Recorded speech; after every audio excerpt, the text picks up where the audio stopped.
Guys, what is it? 1 month from today, the Lions start camp, man. Head to training camp. Yes, and this is one of those years where we believe finally that the Lions will compete for a Super Bowl and that,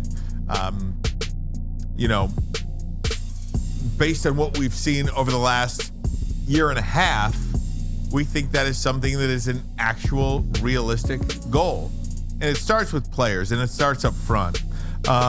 Brian Baldinger, who we've had on this show before, we love Baldy's breakdowns. It's just out there. I picture Baldy, during the summer months, sitting there in his home office saying to himself, what am I going to do today? What am I going to do today? I'm going to pop on some game film.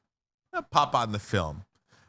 Which team? There's 32 teams here in the NFL. Which team do I want to pop? Oh, I want to pop on the Detroit Lions. That Penei Sewell guy's pretty good.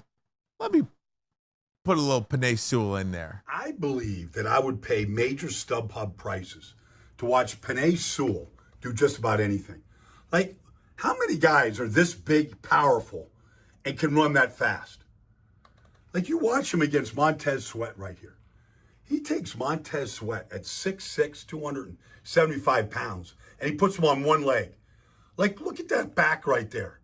Like, you could put a piano on his back and could carry it up 8 flights of stairs. Like this right here, he's going to put this end on hockey skates. He can't stop. Like, he's just drilling him right here, widening the hole. I mean, you want to see a breakout player? This Jahmyr Gibbs. Like, he might lead the league in rushing this year as a part-time player. And then you just do this. It's July 4th weekend coming up. How about a Macy's 2-for-1 sale from Penei Sewell? Like, let's block the end, get him down. Oh, we got a guy coming off the edge. We'll block both and let Gibbs just go 31 yards for a touchdown. Like, this is going to be so much fun. Isn't that great? Isn't that something? That is wild. Isn't that unbelievable? Two players. Block ball. What I've always loved about the offensive line position is you can't get a sense of it when you're watching highlights on TV or when they're calling games. They're not going to call it out unless it's something like this or unless it's something like Larry Allen, where him run, and being that big and chasing down the runner. You won't get that credit. But when we have to watch film, Ryan, the next day, when we watch film on Monday and we're breaking it down, and you get the chance to see these guys work. Like, I've been around some damn good offensive linemen. Watching them work is a sight of beauty. It's a thing of beauty because they don't say anything. Like, if a wide receiver has a big day, we'll tell you about it. Oh, yeah. You know what I'm saying? By the time you see the highlights, I probably already told you. Or the running back, the quarterback, everybody talks about. Offensive linemen, when they do something, when you see that 2-for-1 block like that, they're not going back to the huddle. They're not going back to the sideline. They're not going back after the games you guys are having drinks and catching up and saying what it was. But when you see it, man, Jake Long had a block like that when I was at Michigan. We were playing against Illinois, and he just picked the guy up and just dump trucked him. And I caught a one-hand catch, touchdown. They called it back, flag on the play, and I was pissed at Jake. I said, man, look, I'm trying to break Desmond Howard's record. Like, I need every touchdown I can get. Went back and watched film that Sunday because it's a Saturday game. I had to apologize to him in the walkthrough. I said, nah, my bad. I'm sorry I talked to you like that. You keep doing what you're doing because it wasn't a foul. Just the ref, he didn't know what to do. Jake took the guy and dump trucked him, but Little hump and dump. Man. Bray, paint a picture for me. Walk me into those film session meetings after a game, whether it's, in college or the NFL, like, just going back and forth. Are you with your position group only? Do you watch with the team? Like, how does that work? So the way most coaches do it is, you watch, let's say you lose a game, or let's start with a win. Hey, everybody's cheering, you excited. Coach will pull out some plays from both sides of the ball, special teams as well, that you guys watch as a whole team. He may have about 5 to 10 plays, and you highlight certain things. A great block, great extra effort play, like Jamison Williams running down the field a couple times. Like, those plays have been a big catch, a one-hand catch, a quarterback standing up. But when you lose, they show plays on why you lose. Somebody jogging on the backside of a run play or somebody not giving extra effort, things of that nature. But when you win, and it's fun, you get in your position rooms and you're sitting there eating sunflower seeds. You're just watching the game and talking stuff the whole time you watch a film. Like, you're like, you got cooked on that play. Oh, look, I put him in the blender and stuff like that. But when you lose, very quiet film study. Very quiet. Like, you have nothing to say. I don't care if you had a good game. You better hush that like you had a bad game, because in film study, those coaches, they don't want to hear anybody talking. When you lose, y'all lost. Which coach was the most fun? Rex. Yeah. Rex and Pete Carroll. Like Rex and Pete Carroll. Pete Carroll knew how to put on the show in front of the team. Like he knows how to bring the team in. He knows the plays to show. Rex is just funny how he talks. Rex just doesn't give a you know what. Like Sexy Rex. He said something one time. This is he gave me credit for blocking. Like, he would always give me credit for blocking. Like he would show my blocks on the highlight board on Mondays. So we're playing the Bengals in the playoffs, and I dropped the touchdown. It is what it is. Went right through my arms. Dropped it.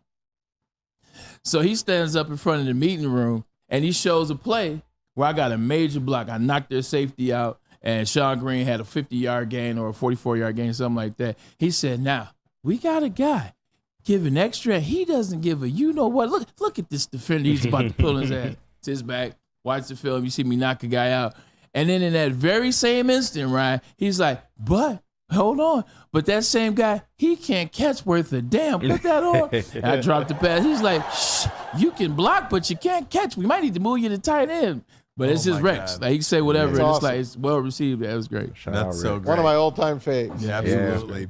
And his kid now, member of the Detroit Lions coaching staff. Really? That's who stole my money. Huh? That's who stole. Remember I told you about you the. did. He stole my bread. He won the man. March Madness pool.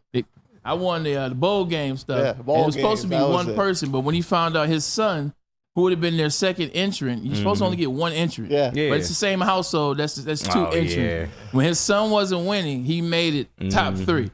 So my prize money it got got cut down by on Shrunk a little. what? He got down on you. Man, I went to about 11 grand till about 6 and some change. Man. Let me get to this one. So Baldy talking about James Houston. Now, James Houston is a guy that maybe a lot of people around here forgot about because he was non-existent last year dealing with the injury. Got hurt in the Seattle game. At the end of the year, they activated him, but he never dressed and played. But Baldy are expecting big things from this guy this year. If you're a Detroit Lion, you got to be excited about the healthy return of James Houston. Remember when he was doing these kind of things in about a 7 or 8 week span? Like, you go back and watch this. It's like Maradona right here. It's like Messi. Watch how creativity is right here. Cam Robinson doesn't know what to do right here. And then the chop. And then the rip. Look how low he is. Like a fine European sports car. And then the violent finish. Whew. Man. I'm waiting and all about the return of James Houston this year. Let's bet the over on James Houston sacks this year. What is it? I don't know. Yeah. But isn't that a player that you're really anticipating what he can do not only this year, but there's pass rushers and then there's defensive ends, guys that can play the position. Like, are you just going to be a bull rusher or are you going to be a guy that can play the position? Either or, I'm excited to see this guy on the field again. Yeah, but the one thing about it, now that you have Tyrell Williams as new defensive line coach, now that you have multiple bodies on the defensive line, you can throw multiple looks at different teams. You know, that's how San Francisco and the Eagles have had a lot of success in the last 5 years is they got a lot of different guys, but they can get to the quarterback in many different ways. So I kind of forgot about James Houston, but the one thing I remember when we had him on the show before last season? Oh, yeah. He told us, and this is He wanted sometimes double digits. and sometimes people get arrogance and confidence. They get it misconstrued. They say it can't be both. They say it has to be arrogance. It can't be. I just think he was confident. We asked him about having an 8.5 sacks in the 9 games that he played, and what did he tell us? He said, playing 17 games, I would like to have 17 sacks. Yeah. He said, I believe that I can get to the quarterback. I believe that they put me in good positions, good opportunities. So, like, he was speaking on behalf of the team. He was speaking from a unit. Yep. He was just confident in himself. You like to see people have confidence like that. Now he's healthy. Now he's been working with the coach for 3 years. Now you have the new defensive line coach. I think that he could have a tremendous year. How many sacks? I don't know. I would put the over and under around. I would put it at 9. To be honest, I put it at 9. Yeah. Wow. And hope, you know what I'm saying, he will have 9 or more. But I think 9 is a good number. I don't think that's too many to ask when you look at how much improved this defensive line should be, adding Davenport and also adding DJ Reader in the middle. This team has no weaknesses, man. It really don't. You look around 5 units on defense, 5 units on offense. They just don't have any. They don't have any weaknesses. I love that you. Some are stronger than other, Bray, but I just don't see some glaring hole that this team has. Not like before. Just look at last year. Like the Lions got all that way. They got that close. with skill groups that we thought were super deficient. You look at the secondary by the time we got to NFC Championship. You look at the defensive line and the inconsistencies that they had at the end of the season and in the playoffs, and you know you got better at defensive line. If DJ Reader is just a little bit better than Isaiah Buggs, shoot. Which he if is. Carlton Davis II is just a little bit better than Cam Sutton. Like if Terrion Arnold is just a little bit better than whoever. Now, if Amik Robertson, Kendall Vildor, there you go. Like if they're just a little bit better than those specific players from last year, who we expect them to be, and that's the floor. Right. That's the floor. Right? Yeah, you're absolutely correct. No, I'm so high on this team. When you think about players, and I didn't even consider James Houston when you talk about some of these groups. You see Baldy's breakdown of this guy, and you're like, dang, man, this is really one of those years that you can look to and say, I'm going to sit there and enjoy every last part of it. Yep. Even down to training camp. I'm going to enjoy training Me camp. too. And hopefully you get a chance to get out there and see these guys, because this could be one of those special years. 1984, 1989, 1990, 1997, 2004. These are years that we remember in the city of Detroit, because those are years that we won championships around here. 2008, 2002, 1998. I mean, name the year and I'll tell you who won the championship locally here in Detroit. Is 2024 going to be that year that we will always look back and remember that was the year of the Lion? And I think it could be, and I think it might be, and I think it has a really good opportunity to be. Yeah, no, 100%. We've been watching this team get better and better. We've been watching them improve. We've been watching them improve, not only just players, Ryan and Maz, we've been watching them improve coaches. We've been watching them say, hey, you know what, this secondary coach isn't it. It's not working. Hey, this DB coach, I guess it's the same thing. 100%. You've moved players, this situation. So you've added coaches, added players, you moved on from situations, and at every turn, I think you've gone about it through the same process. I think when you have a consistent process of how you're vetting coaches, how you're vetting players, are you being honest with yourself? Are you taking friendships out of it? Offensive coordinators have come and gone. Are you being biased, or are you just sticking with your system? That's how they're drafting players. That's how they're bringing players in. That's how they're bringing coaches in. This Tyrell Williams addition, defensive line coach, and he's the running back coordinator. Yep. I don't know how you split those two positions up, but they really wanted him. This was the right-hand man for the Titans head coach. Yeah. Titans head coach. Vrabel. Oh, Vrabel. Thank you, Mike Vrabel. Yeah. And he coached the team for the Senior Bowl. So he brought all of that to the draft, and now he is the right-hand man basically for Dan Campbell. Coach some dogs. It's a huge upgrade. Yeah. And I can't wait to see the changes that he instills on these guys. Who knows what Aiden Hutchinson's going to be doing this year? It's so exciting right now to be a Detroit Lions fan. Watching the Titans over, and Matt, and I throw it to you, Ryan. I know I've been very talkative today. I love it. Please. When you watch the Titans in the last 5 years over watching the Detroit Lions, the first thing that steps out at me, aggressive, physicality, and aggressive.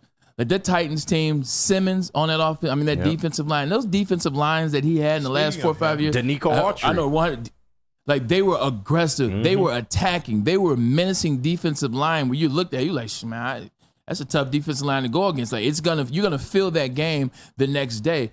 Our offensive line, it's more our defensive line, you didn't have that same feeling. You didn't feel like they were tenacious. It's like, they're trying to get to the quarterback. They're doing the best they can. That right there is the first thing I guarantee you'll notice in preseason change is the ferocity in which they attack with. Did you see what that Simmons guy said about Caleb Williams? He did. You can put that up. It's around the NFL. Can't wait to play. I can't wait to play him and bust his chops, basically. He cannot wait to start trash talking with Caleb Williams. And they play week 1. Yeah. The Bears and the Titans. He's like, nice. Wait till I talk about those painted nails of his. Oh, man. Hey, just be careful. Just be careful, because one thing we talk about, Ryan, and you and I have agreed, the locker room. It would be tough to have that situation in the locker room, even though it's a new day and age. It's still tough, a lot of that old school mindset. But when he starts balling, All that stuff that people were Get talking. him now. Get him Hey, now. I'm trying to tell you, he's gonna keep receipts. All that Yeah. stuff you talking. If you talk like this out loud in the media, you better get to the quarterback. Exactly. You better get him on the ground. Yeah. He better not put up 315 and 2 touchdowns. He's insulated. He can do that. Absolutely.